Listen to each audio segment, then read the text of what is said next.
29 мај 1453 година Цариград. Војската предводена од 21 годишен маж се бореше во епска битка што го промени лицето на светот, пробивајќи ги ѕидините на византиската престолнина која со векови издржала повторени честопати неуспешни напади.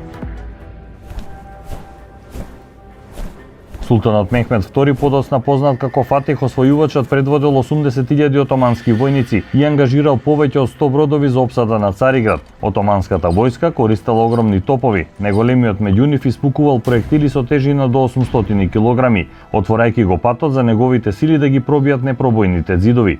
Во легендарен потек што влезе во историјата, Фатих освојувачот решил да ги повлече своите бродови преку копно во Златниот рог, заобиколувајќи ги поморските синџири што го штитеа градот.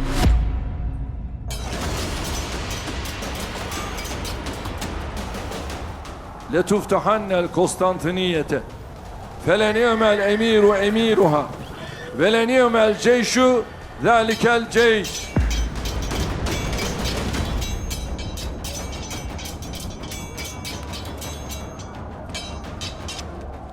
53 дена жестоки борби кулминирале со големото освојување и неговиот величествен влез низ Едрен Капи портата. Султанот се упатил директно кон Света Софија за да ја претвори во џамија Аја Софија, освојувајќи го не само градот, туку и срцата на неговите луѓе, уривајќи едно од најмоќните европски тврдини, воведувајќи нова ера на исламската цивилизација, докажувајќи дека историјата не ја пишуваат оние што чекаат, туку храбрите што се осмелуваат да дејствуваат.